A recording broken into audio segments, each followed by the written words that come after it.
Okay, welcome back. Early August 1865, and yeah, last video, a bit of a kind of mammoth sort of episode, really, because I hadn't uploaded a video in some time, so I thought, well, I'll do a bit of a session and maybe sort of make up for crimes committed. But we're back anyway, and now the last video pretty much covered most of the summer of this year. That is to say, most of it. We're in early August, so we've still got a couple of months to go. But it's a good, probably sort of 6-8 weeks of good weather left, hopefully.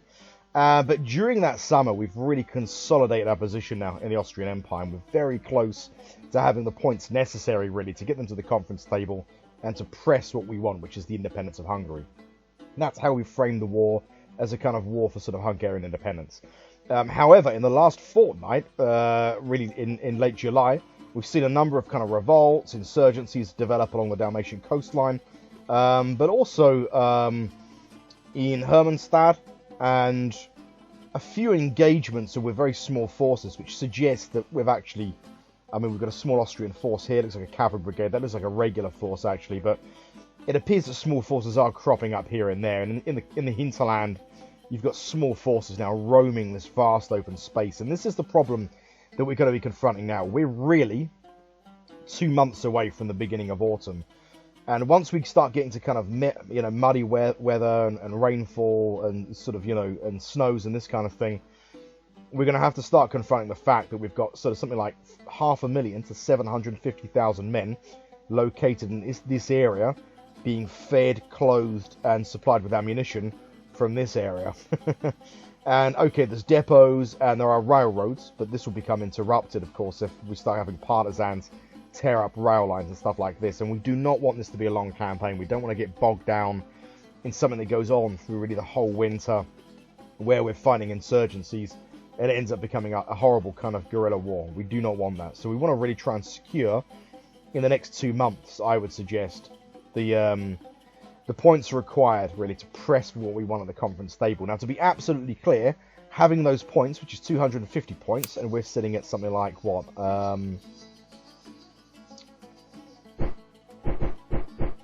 We're sitting at 216, something like that.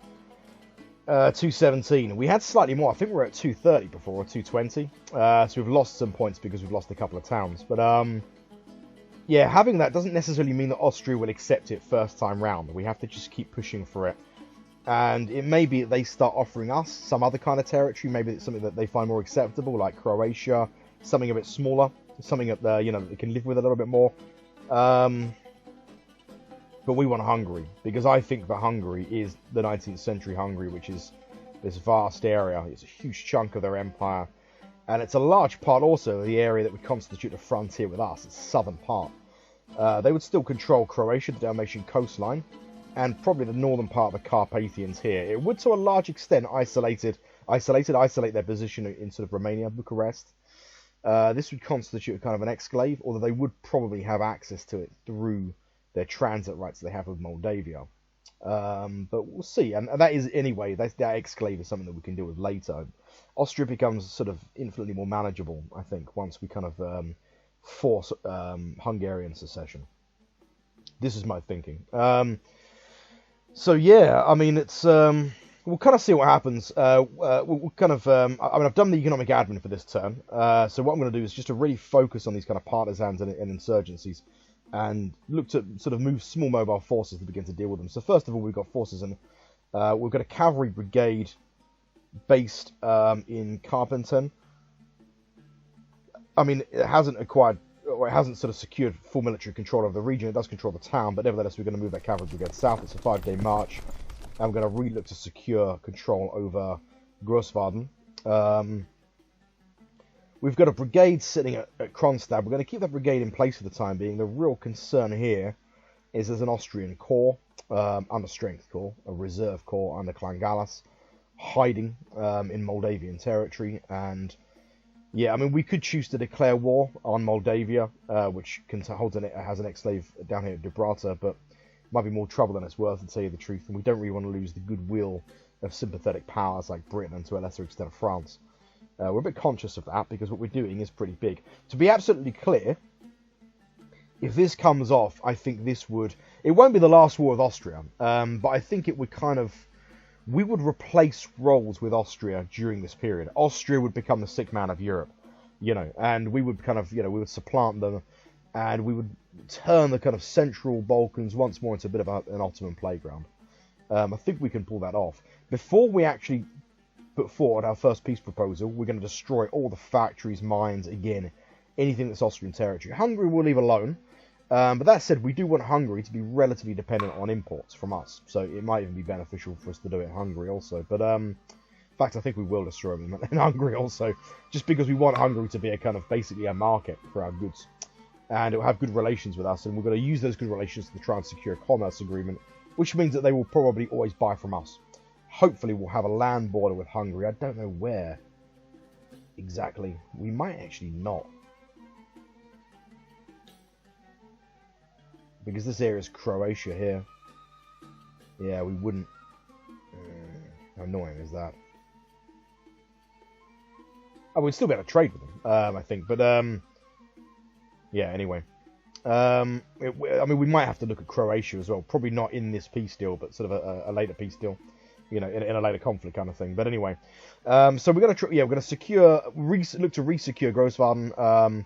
We've got a mixed brigade in Stavonian. We're going to set that to an offensive posture. We'll set it to a conservative. No, we'll set it to a kind of sustained attack. We're going to move to re-secure Spalato. It's an 11-day march. We're going to be a little bit careful up here because there is an Austrian brigade that is on its last legs. It looks to be anyway. Our intelligence has that as a largely kind of paper strength force. But there is a brigade, a partisan brigade, plus a Landsturm brigade, which is usually about division size, in Laibach. So we don't actually have the forces really close on how to deal with that. Actually, we could just move. Let's move Medbalali back 9 days, and then move the cavalry brigade 3 days, and then south 5 days. Okay, so it means they might retake Verona, but it just it secures a bit of force concentration for us, re-secures the rear. We might have to build some other smaller forces. I'm thinking just kind of garrison forces. This rail line is 165 days though. We're not waiting that long. No way. We want to secure peace before then. Problem with these garrison forces, they don't really march very effectively on foot. They're kind of dependent on railways and things like this. Maybe some mixed brigades or some just militia brigades, something like that. We can begin to move them up to garrison these towns. And the garrisons can be pulled back, and those forces can be destroyed basically when the war's over. They can be kind of temporary forces. So Hussein Avni's, yeah, he's kind of, I mean, he's okay in Vienna. I think we keep him in Vienna. We're going to keep him in an offensive posture for the time being. We've got Bezid Pasha in Prague. We're going to set him to an offensive posture. We've got Abdul Karim Nadir in Marin. Where is this force? Yeah, we're gonna just stay in Marin. We're gonna stay in Marin with this force, I think. Keep it to an offensive posture, sustained attack. So we're really just looking to clear the districts that we kind of control. Also, I think that's pretty much it. I think that's kind of all we can do right away. We are going to build a couple of kind of militia brigades. Nice kind of cheap forces.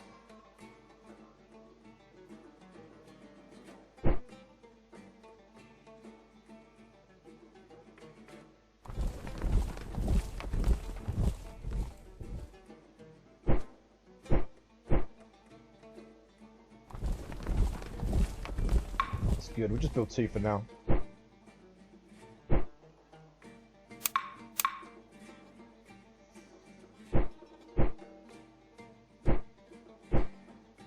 Okay, good. And these are going to constitute kind of garrison force. Again, we don't really want the kind of really long war that's going to require us to garrison huge parts of the Austrian Empire, but certain areas it will make sense to have garrisons. We seem to have continuous problems around here, Hermannstadt and kind of Kronstadt. So yeah, we need to kind of keep an eye on that. Revolt risk is sitting around 1%. I mean, revolt risk for the Austrians is unbelievably bad in Italy. If we look at, for example, their holdings in Rome, we might even look at an autumn campaign in the Italian peninsula, just to basically free this area, but got to be careful here. You know, France has interests here. We don't want to kind of rock the boat too much. You know, the idea is we want to secure the victory without upsetting anyone too much, kind of thing, and to kind of cripple Austria, which we failed to do, of course, in the first war. I think that's it. In terms of the moves that we're going to make this time round, that's pretty much it. Like I say, economic admin's been set. I'm going to quickly read through the remaining reports. We went through the combat reports, I think, last term. And again, it's just a mixture of kind of Austrian brigades, Austrian forces that are being caught as they're moving through areas, revolts, and this sort of thing. Let's have a look. So you've got opium field in Zanzibar now. That's really good.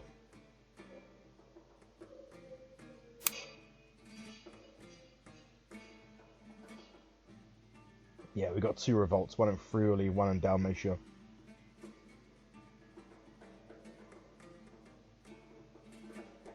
These revolts are going to become more and more common, I think, as the war drags on as well. Because we can't have forces on all of those kind of tiles. So the revolt risk will just sort of climb, you know.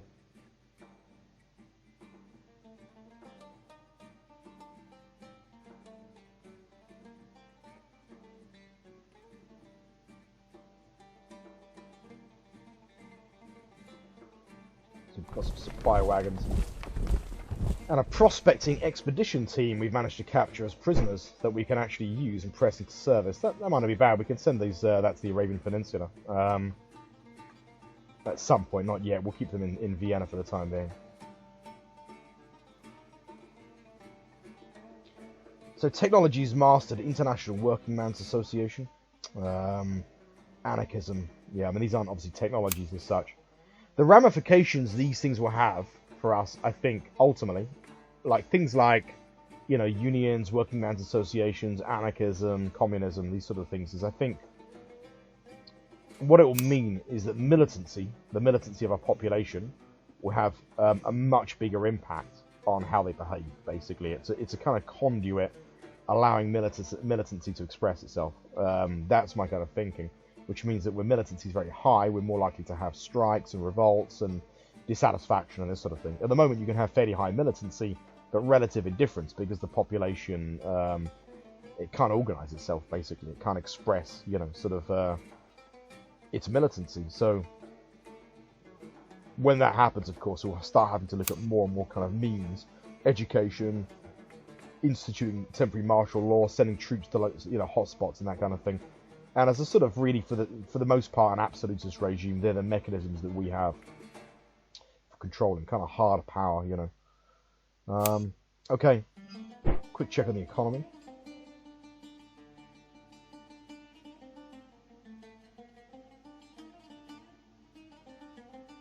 We'll check our coal imports really quickly, because we might have to scale that down a little bit. So we're importing 60 units from Parana, Argentina. Let's put it down to 50, 40. Going to put it down to 30 units per turn for the time being.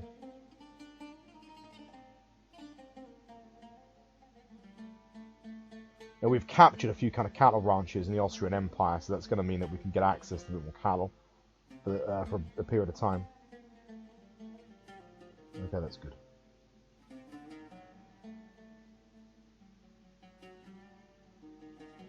Look at that, 1,100 private capital in one turn puts us at 1,700. It's just sensational. Again, that will dip once the war's over. Quite a bit, might go back down to sort of 800-900, but yeah, the economy's growing anyway. Okay, I'm going to really quickly check what colonial cards we have being played. So we've got Pacify Expedition going ahead in Dubai. And also in Qatar, that's good. And also in Aden, that's good. Now we need to get a military force in Zanzibar. Let's, we've got another marine force, haven't we, with...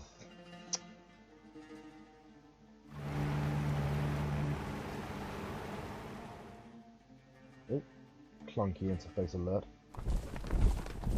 Okay, let's get this Marine Brigade. It's got a little supply caravan attached to it as well.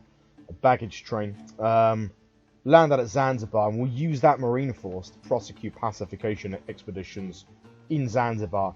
Zanzibar average is 145 colonial penetration. We need to drive that up to, 50.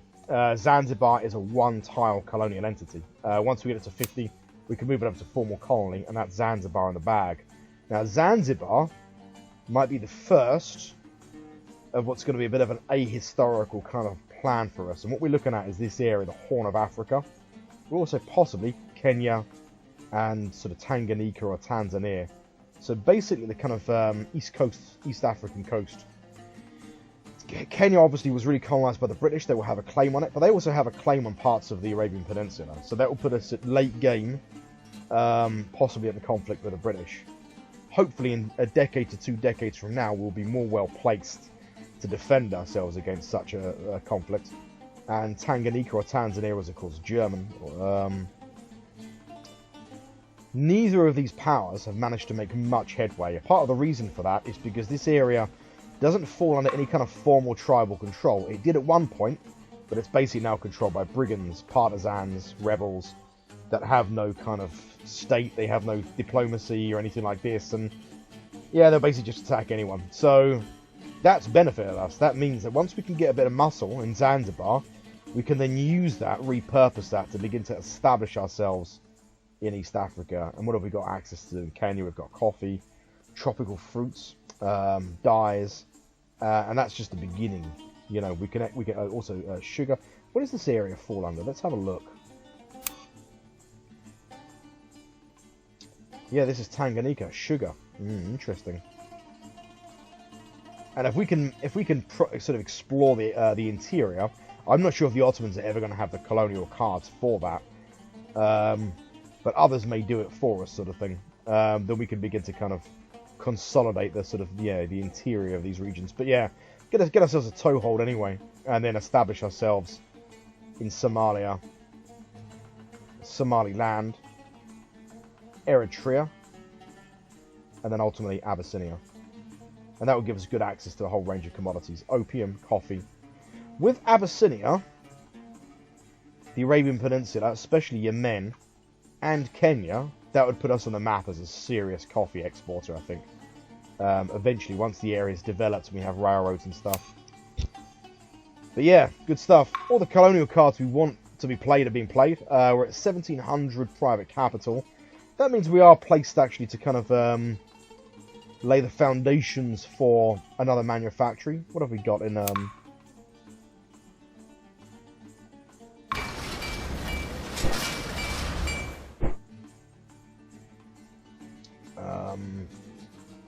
manufacturing goods shops are a bit expensive just now.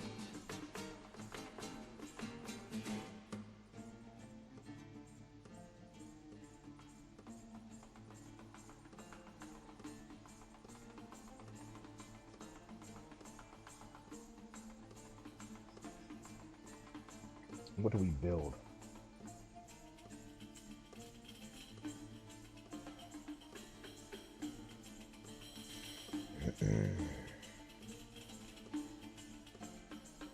The problem with furniture shops is they're basically like inefficient manufacturing good shops because they obviously produce a very limited kind of form of manufactured good. We'll need a good, consistent access to timber. Now, Japan, we're going to look to establish ourselves as a big trading partner with Japan. As Japan, in the next 5 to 10 years, Japan is going to emerge as a kind of embryonic industrial power. And what we want to do is to make out of that. We want to basically kind of get as much as we can out of the industrialization of Japan. Because the industrialization of Japan actually serves our strategic interest anyway, and could benefit us economically. Because for Japan to build railroads and factories, it will need manufactured goods, it will need steel, it will need access to a whole range of refined kinds of commodities that we produce. We can export those things to Japan. They will reinvest those things into their economy, build railroads and plant and stuff like that. And that in turn establishes an industrial power on the east coast of the Russian Empire. And yeah, once we've secured this deal with Austria and we've secured peace, we're going to make Japan a focus for our diplomacy as well. We're going to do what we can to raise relations. We're going to offer them diplomatic support in any way that we can. Try and secure a kind of commerce agreement with them. Let's try and see what agreements they have already. So Asia, Japan. Nothing. Okay, they got a commerce agreement with the Americans, and so America's trying to get in there quick, really.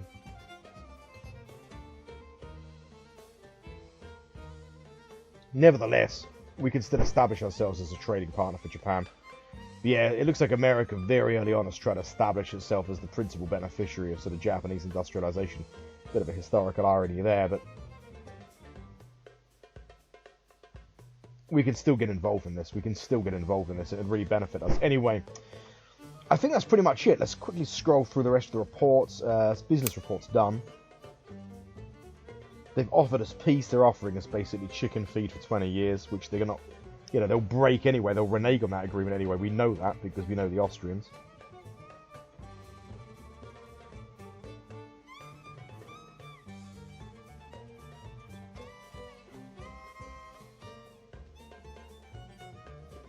That's all good. Let me check the fleet, actually. States the Imperial fleet in. We'll give it another fortnight, then we're going to sortie the Imperial fleet. Because there are Austrian ships at large. We don't know where they are. But they could be in the Adriatic, the Ionian Sea, somewhere in the Mediterranean. So we want to conduct a sort of naval combat patrol. See if we can see. Yeah, I think it's mostly. I mean, Austria has a very small fleet. It's going to be frigates and this sort of thing, you know. But anyway, on fleets, we have long-term been investing in 2 technologies from the state exchequer, and this is starting to pay dividends. Breech-loaded rifles, 80%. It's 1865. That will establish us as a really early power that adopts breech-loaded rifles, probably along with Prussia, Britain. You know, this gives us a kind of, you know, we emerge really in certain areas. It's combined, not even development. We're behind in whole lots of other areas, but we will emerge. This will be important for our army as a kind of yeah, one of the forerunners, really, for adopting breech-loaded rifles, and that is a big qualitative change. This dramatically increases the range and the rate of fire of infantry. And also, ironclad warships are probably a bit behind with regard to that, but we're at 89%. I think probably within a year, we'll have ironcladding warships. Once that's researched, that bar, and we can begin to modernize our navy, we're going to introduce another 2. So basically, we'll start investing probably in muzzle-loaded artillery, maybe military staff system, something like that. Because the amount of state revenue we're making now. What we're actually going to start doing with regard to the state purse is I'm going to start accumulating more money. I want to basically get to about 1,000, and to pretty much always keep us at least 1,000. The idea is that 1,000 will be like an emergency kind of buffer. So we'll kind of view that, maybe 500, maybe we'll get to 1,000, but we'll view 500 as like, you know, we'll never go below that in peacetime, and we'll only really use, you know, dig into that money in the event of a kind of serious crisis or something. That's what I'm thinking of doing, is building up a bit of a kind of nest egg. That's it anyway. It's, yeah, early August, so we're going to pass turn, put you on pause, and see you on the other side in late August. Okay, welcome back then, late August. Now, I clicked past turn, and the game crashed. So I've had to basically resolve that recording and start a new one. It will mean that it's going to delay this upload by a couple of days, because I'll have to basically stick both of the videos into like a freeware editing suite, just to fuse them together, because I don't know any other way of doing it, really. So yeah, it takes a bit of time to do that. I don't know why it takes so long, I guess because it's freeware. So yeah, anyway, I passed turn and everything was kind of okay. It was just a kind of one-off. It does do that occasionally. I think it's probably the second time. Not bad going, really. In 15 years, second crash I think we've had. But yeah, nothing lost. I did kind of re-upload the game, check that all my moves. I mean, I clicked save before I passed turn anyway. I think it automatically saves before we pass turn. But let's check back on the reports then. So a couple of actions. And the first one is outside Prague. Now, this looks like it's the remnants of a corps, because actually there's only 5,000 men and 10 guns. I mean, there's more than 10 guns spread over, for example, 2 artillery regiments, and there are certainly more than 5,000 men over 6 infantry regiments, so that means that this is obviously a corps, probably with a militia brigade, in with a mix, all of which are very under strength. All of those elements are destroyed. We get a national morale point for it, because it's obviously a wholesale surrender of a large Austrian force, including officers, staff officers. The HQ surrendered. None of those officers are basically offering us their service, so we can't get anything out of it. But it's a victory in the bag. Second engagement then is in Crete. This is the remnants then of the Cretan revolt. I didn't really mention that at the beginning of this video, but you'll remember from the last video, it's been running since June, and probably is a bit larger than if it was just an ordinary local revolt, because of course Athens was breathing life into it, and volunteers from the kind of Greek mainland. Bear in mind that Greece is really only southern Greece in this period. It's really Athens and the Peloponnese. But that's it. That revolt is now over.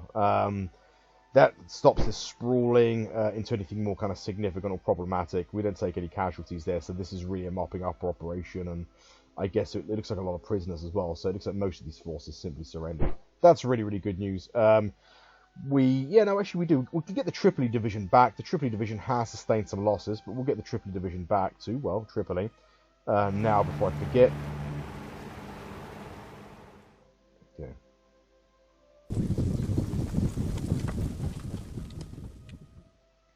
And we'll keep the brigade in place. That brigade is very under strength as well. In fact, I'm going to remove that brigade to Smyrna temporarily.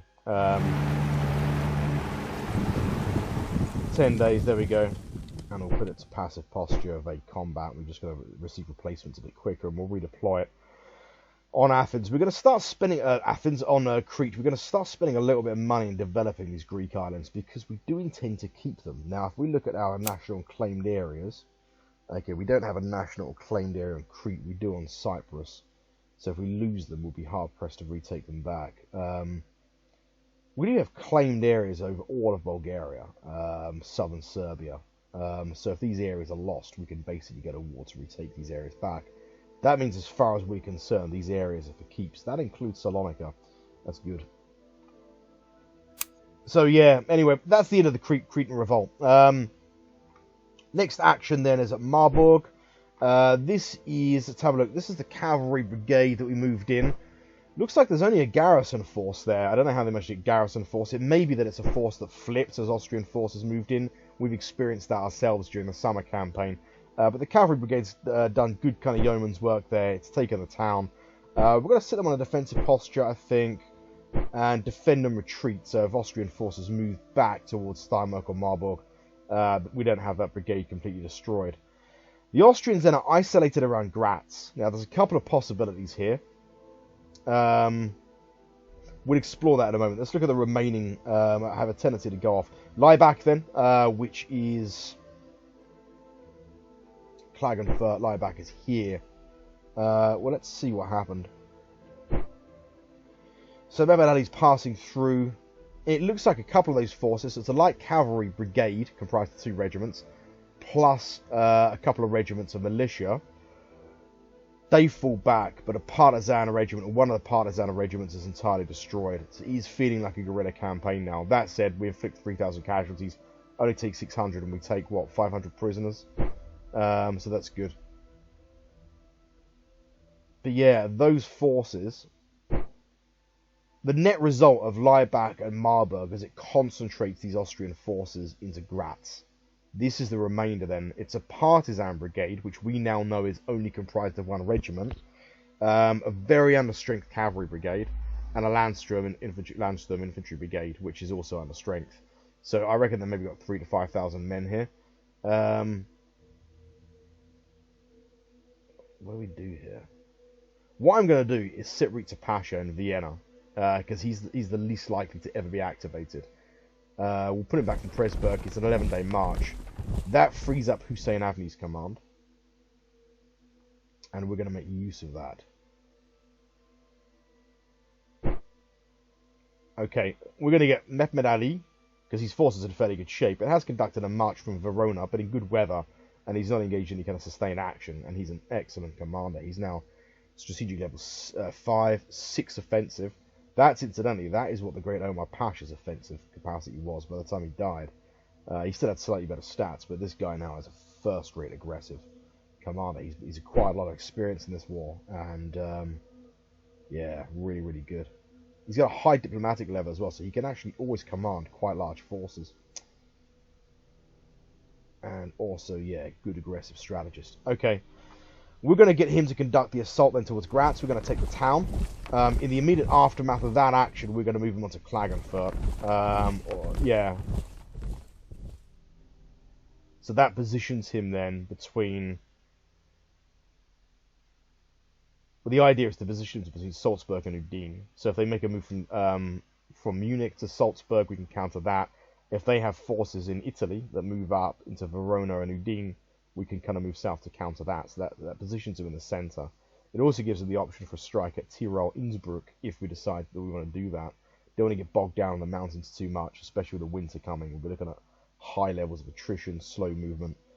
Basically, we stick an army in Innsbruck in October. It's going to basically stay there until spring, isn't it? You know, and it's going to be inside the town probably. Now I've got a plan for sort of Bohemia. The British are in Prague. Bezid Pasha is activated. He's in pretty good shape. And there are now fairly large Austrian forces. They are under strength, but they're still fairly substantial. It's still a good, probably 150,000 men spread out a little bit, but most of them are concentrated in Carlsbad.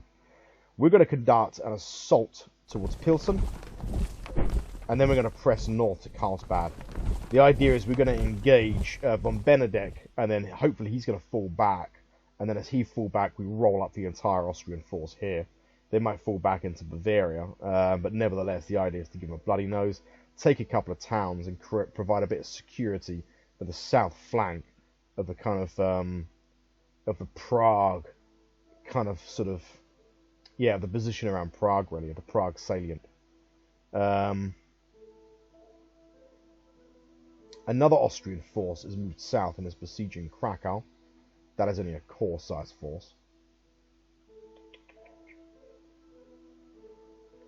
We've got Ahmed Pasha, who's actually activated, so we might use him for that. Yeah, he's in good shape. So he's going to move from Lemberg through Przemysl to Krakow to lift the siege. That's 9 days. You can't do that. That's a shame. Okay, we'll limit it to that then. He can't move from Krakow to Troppau because of the terrain, I suppose. Maybe there's no passes in the mountains or anything. So infrastructure-wise, and I'm not talking about railroads, I'm talking about roads, he has to move from there to Maren and then into Troppau. And Abdelkarim Nadir, I'm going to get him to move to secure the north flank of the Prague salient. He's activated. There are Austrian forces in Königgrätz. They are just garrison forces. We're going to set into an assault posture, and we're going to conduct an assault north, which should theoretically, all of this should secure the Sudetenland. The other benefit of doing this with Abdelkarim Nadir is he's only 5 days. Bezid Pasha will arrive in Carlsbad on day 11. Now there is a river. Is this the Elbe? No, I don't think it is. Oh, it is the Elbe, yeah. I don't think that should interfere with the support. I'm not sure support can be conducted through the river, but it shouldn't matter too much. But I think as in an adjacent territory, he should still be able to march to the sound of the guns. So if this ends up becoming a lively action and it goes on for a couple of rounds, within a few hours, he should be able to get Abdelkarim Nadir to provide some kind of fire support across the river, and that should secure Bohemia Moravia. That should secure us the points we need. For peace, to tell you the truth. I might be wrong, but we'll see. We got Hermannstadt then. Well, the cavalry brigade didn't make it. What is that? 15. This is an understrength partisan force. Okay, we'll set to offensive posture, all-out attack. We'll also all-out attack with a mixed force. 6 days.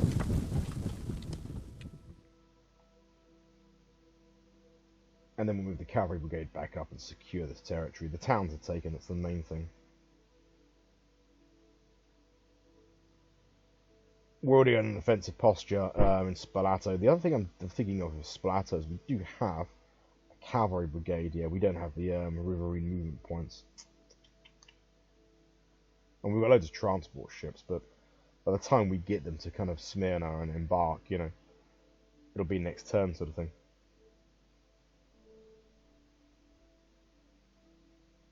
My thinking is we'll move that Marine Brigade and make a landing at Spalato, and that can provide us with a means.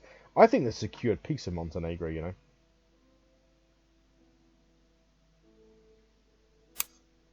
Let's have a look.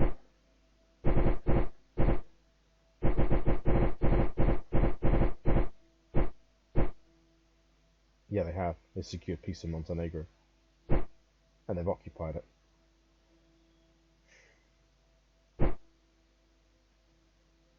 Peace, 230 liberated nations. Montenegro would be 48. Could we get Hungary and Montenegro in both wars?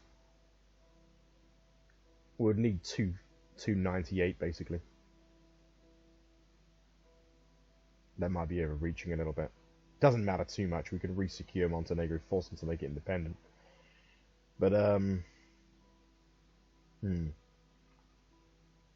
Anyway, only other engagement then is at Grosswarden, and that is, I mean, the follow-up from that is basically what the moves that we've just made. That's why the cavalry brigade at Grosswarden didn't make it all the way to Hermannstadt, because it engaged the Austrians there. They moved north, so we're pursuing them south essentially, and that's the partisan force. We inflict 410 casualties of a force of 1,500. We lose 300 men, but yeah, in the bag. That's it anyway. I think that's the moves. So we're making a move to Krakow. Troppau's the next thing running. Part of me thinks, do I detach a corps? No, I won't, because there's no commanders.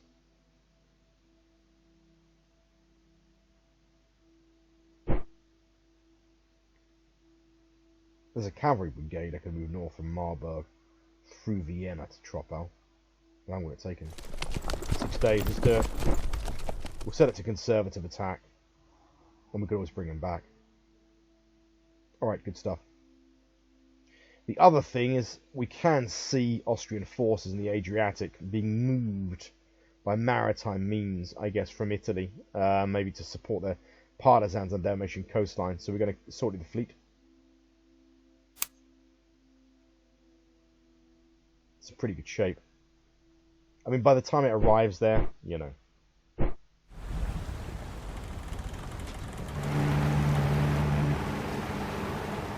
"14 days if it arrives on time." Okay, good. Let's check the other reports really quickly. Now this is interesting because it sort of tells you when garrisons are being mustered. On day 5. Now all that means is that on day 5, some Austrian forces moved through this region, which compelled the Bucharest garrison to muster. So it's a good way of tracking where forces are moving, what happened during that term.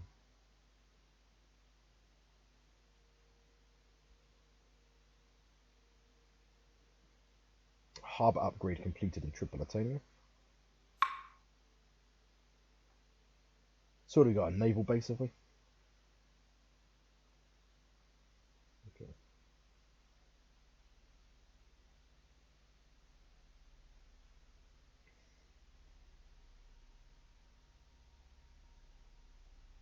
We're going to expand the depot.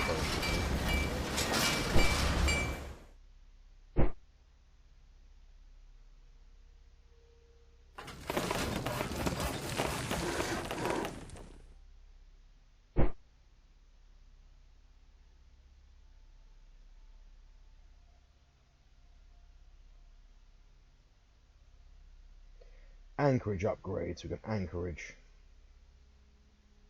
Upgrade the anchorage at Tobruk. Let's check the cost on that. Not very much.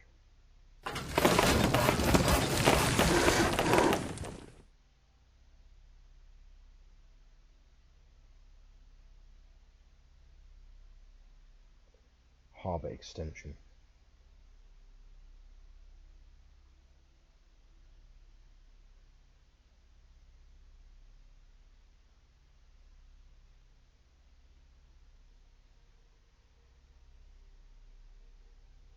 You know, I've just realised. Transport fleet's already there. I thought that it was in Constantinople. What a break. So let's stick the 4th Marine Brigade on the transport lead.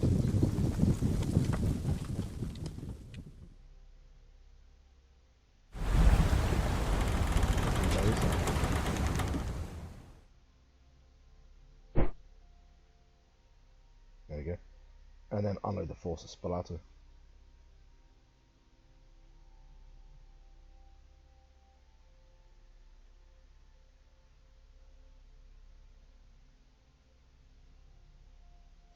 The Tripoli division, once it's landed and reorganised itself and got some replacements, we're going to re-embark. And let's plan this out a little bit.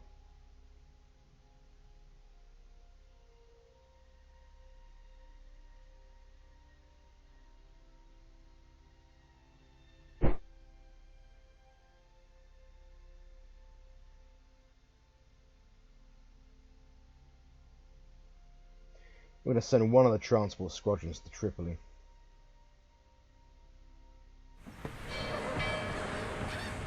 And we'll use that to lift the division. It's a whole transport squadron, so it should be enough. We'll double check that. Its lift capacity is, yeah, it's 40, so definitely a division is going to be less than 40. It's 18, yeah. So we'll lift the Tripoli division, and we're going to try and we'll use that. So we use the Tripoli division, the 4th Marine Brigade, plus this kind of mixed brigade that we've already got in Dalmatia to re-secure. That force should be sufficient. We're only talking about a couple of battalions of partisans. They might be reinforced by mixed Austrian forces, but not much. Here we can see, 3rd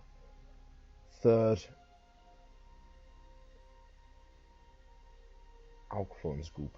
I think that's like corvettes. I might be wrong. Corvettes or sort of frigates, but yeah.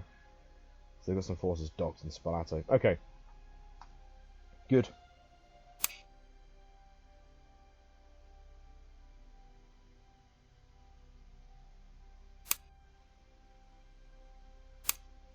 Right, economic admin has been set. I'm going to really quickly check anyway.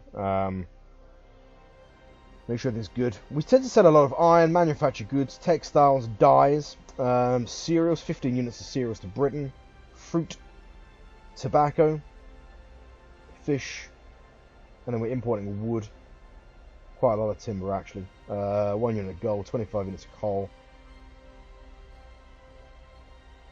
Well, 30 units, 25 from Argentina, 5 from Uruguay. Yeah, good stuff. Right, we've got quite a lot of private capital, so let's have a look at what we can spend it on.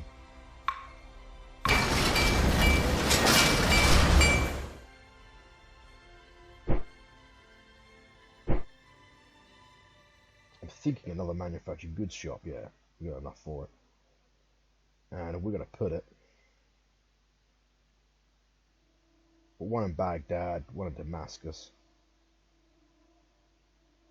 Jerusalem, Mosul, Trabzon.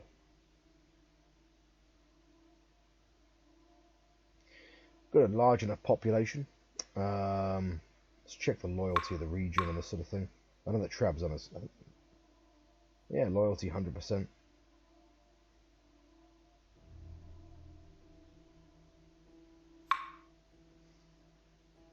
Now we're going to put in Sinop.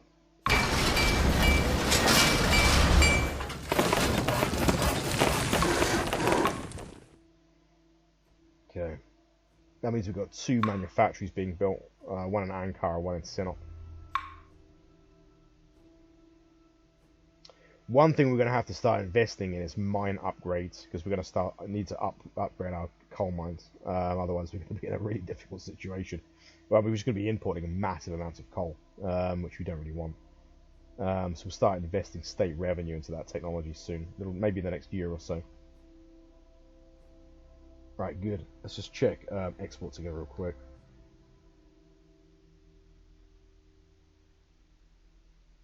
Right, we're going to have to stop all exports of manufactured goods because we don't have that much left now.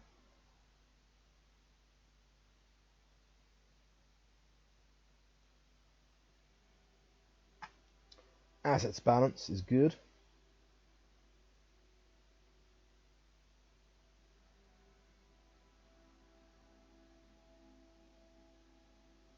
Okay.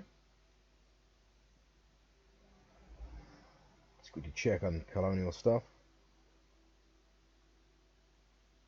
Expedition to pacify these regions is going ahead without incident. So we've got a division, a brigade. Let's swap these forces around right away. Oh, actually, be careful here. Let's not move any forces out of the area just yet.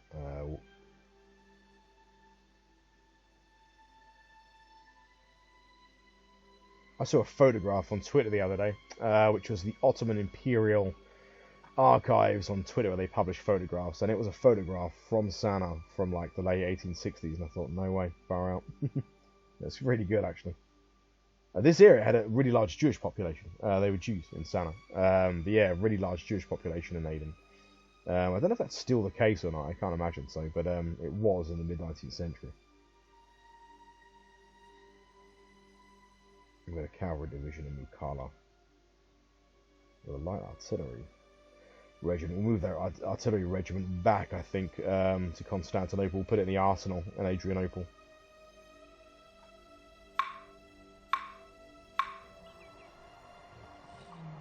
Merchants. Sugar. Lindy.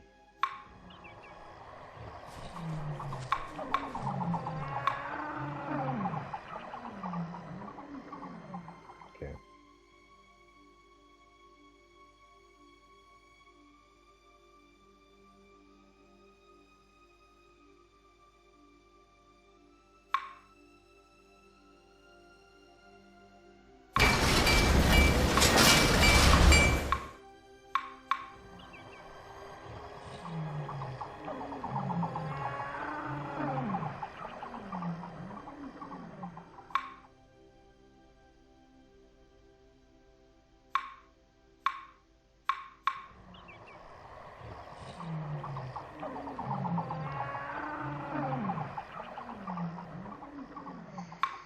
Okay, we've got a lot of colonial cards being played. That's going to be it, I think, for late August. We've got our military moves planned. Let's check the remaining reports.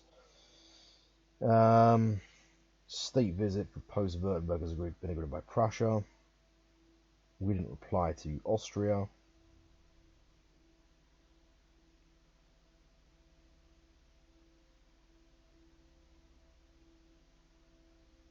Nothing. Okay, good. Yep, got to put you on pause. Late August, we'll pass turn and we'll pick up in early September. See you on the other side. Okay, welcome back then. It's early September. Interesting kind of round, and militarily not as decisive as we would have hoped in terms of the plans that we had. The move in kind of Bohemia Moravia has not really come off entirely, and it looks like there were some mistakes that were made. Nothing too catastrophic, but our forces seem to have been delayed in multiple actions. It might be due to kind of traffic. If you've got a lot of forces in one area and they're moving, it creates traffic on the roads or something like this. But anyway, we'll look at the reports then. So the first action is the Spalato. This is the mixed brigade engaging the partisans. We inflict 1,600 casualties, take 600 ourselves. It's a victory, but it's not, you know, the decisive victory we would have hoped for. It's weakened their position. We have retaken the town. That's significant, and the Marines are 5 days from making a landing. What I'm actually going to do is, no, we'll hold our position. We're going to hold our position there for the time being. So that's the Dalmatian coastline. The next engagement then is Königgrätz. So this is Abdelkrim Nadir. His force is the only one that seems to have moved on schedule. And he moved from Maren up to secure the north flank, really, of the kind of Prague. Well, yeah, the area north of Prague, because there's a possibility the Prussians may have Austrian forces lurking in their territory. That doesn't appear to be the case now. Furthermore, Prussian forces, rather, are starting to concentrate along the border. So we'll keep an eye on that. But anyway, Abdelkrim Nadir tries to assault Königgrätz. The assault is a failure. He does destroy most of the garrison, to be clear, but obviously he doesn't make any real headway. He suffers 11,000 casualties. It's probably assumed that the garrison being the size it is, and the poor morale of Austrian forces, that he was really meant to take that town, even though it's fortified fairly readily. It does have a fairly substantial garrison. It has nearly 40,000 men, but anyway, he suffers losses heavier than expected. fails to take it. He does ultimately take it, but not in that round. We lose a national morale point for that. That is considered a little bit of an embarrassment. That's okay. We have national morale to spare. But and anyway, we're going to hemorrhage national morale until the average is back at around 100. Second engagement then is in Hermannstadt. This time, the mixed brigade and the cavalry brigade that are in place are looking to assault Hermannstadt. It's a victory, but we don't actually take the town. There are still Austrian forces in the town. We suffer slightly more casualties also. Some Austrian forces have fallen back to Moldavian territory and Debrata, and some are still inside the town. We're going to try and continue to prosecute an assault and take the town. We're going to leave them on assault posture. And we do need Hermannstadt back in the bag. Second engagement then is the finishing off. Karim the Deer does kind of get his act together and take the remainder of, well, you destroy the remainder of the Austrian forces and take the town. By the looks of it, most of them sort of surrender towards the end. But yeah, a bit of a cock up there. And the other actions don't come off. For whatever reason, I don't know what's happened here. It's because Abdi Pasha has changed places. Maybe that's why. Maybe he wasn't activated or something. Yes, they both have a seniority of 1. Okay, we'll address that in a moment. But in any case, his job, basic Pasha, was to march south, take Pilsen, then march north to Karlsbad. He doesn't do that and lets Austrian forces off the hook. I think those are the Austrian forces that have fallen back to Munich. There's now a Bavarian army to the north in, where is this? Probably Nuremberg, is it? Or, I don't know, what's the name of the town? I can't really see it. Oberplatz or something? Oberpfalz? I'm not too sure. But anyway, I think it is Nuremberg. Just north of Munich. There's a Bavarian army plus the remainder of what looks to be most of the Austrian field command is in Munich. So, yeah, we need to keep an eye on that. But anyway, the move to take the kind of eastern, or the western part of the Sudetenland doesn't come off. Last engagement then is in the Gulf of Venice. The Imperial fleet sorties. We do capture some Austrian garrison forces trying to be moved by sea. It looks like that some of them slipped the blockade, but we do manage to sink pretty much a regiment's worth. About 500 men go down in the drink, but we don't destroy that force entirely, but that's a success anyway. Now, they're the combat actions. Unremarkable turn, but no deterioration anywhere, no further Austrian revolts, except I think this was a Russian-held town, which has now fallen. I think this was Russian-held, it might have been held by us, but it looks like Austrian forces, probably partisans, I guess, have retaken the town. It's not a victory location. But they could move south to take Bukovina or north to take Lemberg, so this could become a problem. Anyway, where things have become interesting is the Austrians have offered a peace. It's not what we were looking for, but they are offering to liberate Bohemia and Moravia. Now, I'm disinclined to take it, but in terms of weakening Austria, it might even be more significant. Bohemia and Moravia is where most of the Austrian coal and iron deposits are located. Austria is really going to struggle. I mean, it's basically this area here. They still have access to coal. For example, Troppau, I think that's basically Slovakia, so that stays in the empire. It's basically they relinquish their claim because the Ottoman Kaiser is also the king of Bohemia, I think, or something like this. It's an old kind of title. It would make it independent. It would weaken them. It's not an area that we could really, because it's really frustrating because it would weaken Austria significantly, but also it doesn't really double up. I think Hungary would weaken them slightly more. Although Hungary is really rural. It's quite rural. It's rural and backward, but it's larger. It's a larger part of the empire. And it's an area that's adjacent to us, so we might be able to economically exploit it. I'm probably going to have to think about it, just for a day. I'm going to have to think about it for a day. Yeah, the Czech Quandary. At least they're offering us territory now, so they know really what's on the cards, I think. The war score...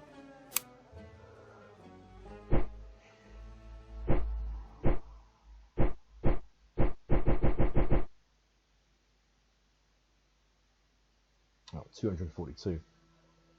So we're 8 points away from being able to demand Hungarian independence. I'm going to think about it just for a day. I'll have to edit this video anyway, which will delay its upload, because the game crashed. So it's in 2 parts, so I'll have to kind of block the videos together. But yeah, it's an interesting one. I say it would industrially weaken them. A large part of their population is, Prague is one of their main cities. I mean, even Pilsen, these are quite large cities. And I guess Myron as well. It's a large part of the Austrian population. It would make them much more of a Balkan power. It would weaken them. It would weaken them. I think the catalyst for this might be that there's been a revolt in Rome, and Rome has been restored to the papacy. That's significant. That weakens their position, because it means that their positioning in Italy is beginning to kind of atrophy. It's beginning to weaken because of their general weakened state. I mean, Austria is now just it's really, really just Austria. We've separated them from their force in Italy. It's just a collection of partisans and exclaves, isn't it, really? That's what's remained. That's, I mean, to have done this is good. To have reduced the Austrian Empire to this state is something. But we are so close. Do we push for Hungarian independence? Do we accept an independent kind of Bohemian Moravia as a kingdom? What would become of that? Would that eventually become integrated into the German Empire? The problem is, Bohemian Moravia, if we try to guarantee it to maintain its independence, we could end up being at war with Germany, which we wouldn't want to do. And if we don't guarantee it, Prussia could get it, Austria could reorganize itself, recover from the defeat, rebuild its army, try and rebuild its economy, and it could just reoccupy it, couldn't it? It could just retake Bohemia Moravia. I mean, after all, it would have a claim, I suppose, on the area still. Whereas Hungary would be easier for us to defend. If we had Hungary with good relations, commerce agreement, transit rights, we could intervene in Hungary. And we could pass through the Austrian-controlled kind of Bucharest to provide them with military support. We could also provide them with military support by moving from Sarajevo into central Hungary. So we could always guarantee, and Hungary's unlikely to be attacked by other powers. Germany's not going to go to war with Hungary. I think probably Russia isn't either, because the natural border for Hungary, I think, is the Carpathians.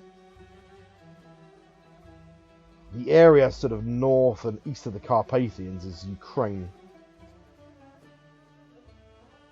These are like Ruthenians, so they're not Hungarians. Gotta have a think about it for a day and leave it there. Yeah, bit of a quandary that, not too sure. Do we go with... Yeah, I'm not going to think about it too much more now, otherwise the video will be really long, and I just, yeah, don't know what to make of that. But anyway, so yeah, we'll leave it there, and I'll have a think about it, decide whether to accept that peace, or whether to kind of press on for another sort of month, or, maybe even another fortnight, and push for Hungary. But yeah, thanks for watching this video, and I'll see you in the next one.